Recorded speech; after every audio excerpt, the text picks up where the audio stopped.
Herkese merhabalar. Burcu ben. Mutfağıma hoş geldiniz. Bugün sizlere daha pişerken kokusuyla hayran kalacağınız, bütün evi mis gibi bir koku kaplayan harika bir tarçınlı havuçlu kek tarifim var. Bu kek tarifi sizi zirveye çıkartacak diyebilirim. İnanın yiyen herkes tarifinizi soracak. Bundan emin olabilirsiniz. İsterseniz yavaştan tarifimize geçelim ve mutlaka deneyin derim. Öncelikli olarak 3 adet yumurtamızı çırpma tavamızın çırpma kabımızın içerisine koyuyoruz ve yumurtamızın üzerine 1,5 su bardağı şeker ekleyip bembeyaz köpük gibi olana kadar bir güzel mikserimizle çırpıyoruz.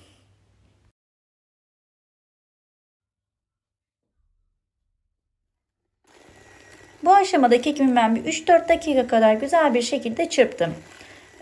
Kekimizi burada köpük köpük olana kadar çırpmamız çok önemli. Eğer ki şekerimizle yumurtamız ne kadar çok birbirine karışırsa kekimiz o kadar güzel kabarmış olacaktır, emin olun.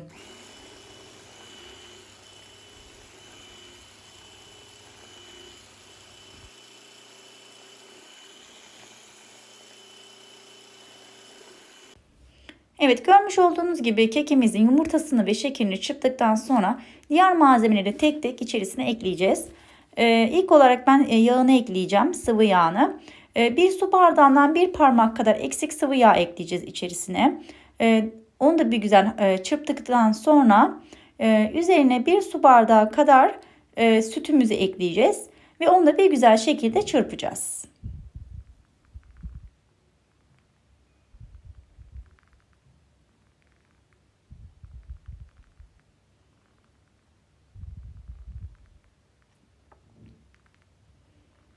Evet, sütümüzü de ekledikten sonra çırptım ve üzerine ben tam olarak 2 su bardağı kadar un ekledim.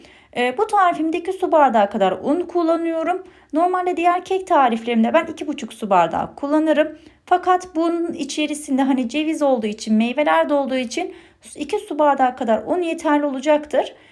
Çok fazla ekmek kadar katı olmasını istemeyiz çünkü kek kıvamında olsun. Bu unumuzu da ekledikten sonra mikserle çok fazla olmayacak şekilde hafifçe çırpalım. Çünkü ne kadar çok unumuzu fazla çırparsak mikserle kabarmasını engelleyebiliriz. Bu nedenle az bir şekilde çırpalım ve daha sonra da diğer malzemelerimi içerisine ekleyelim. Evet, şimdi bir paket kabartma tozu, bir paket vanilin içerisine ekliyorum.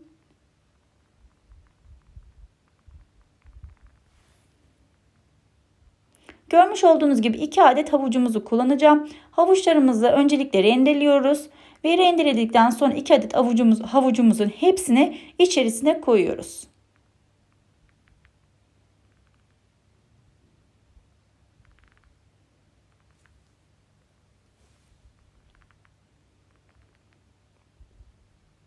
Evet, bu aşamada tarçın, bir tatlı kaşığı tarçın ama silme olsun tatlı kaşığımız.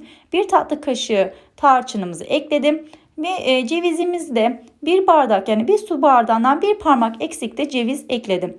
Cevizimizi burada ben böyle döverek hemen yapıyorum. O şekilde küçültüyorum. Birazcık ağzı gelecek gibi tane tane olursa çok iyi olur.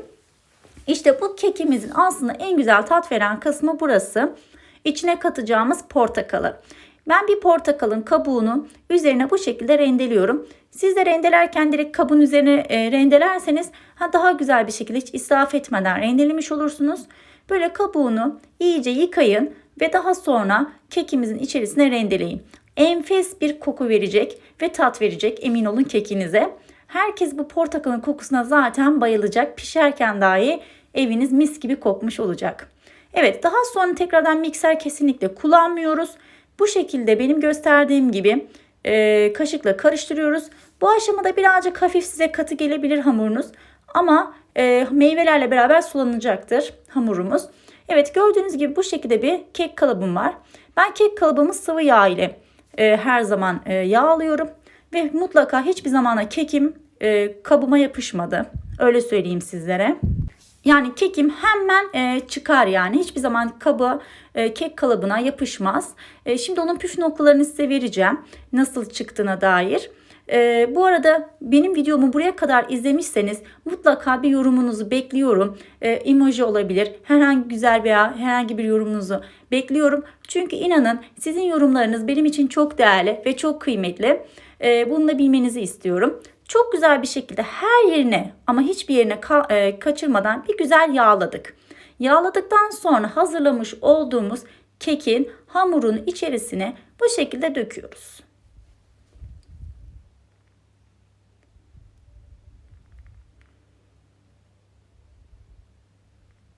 Evet, bütün hepsini içerisine döktükten sonra önceden ısıtmış olduğumuz 180 derece fırınımıza alt üst fan açarak pişirmeye alıyoruz.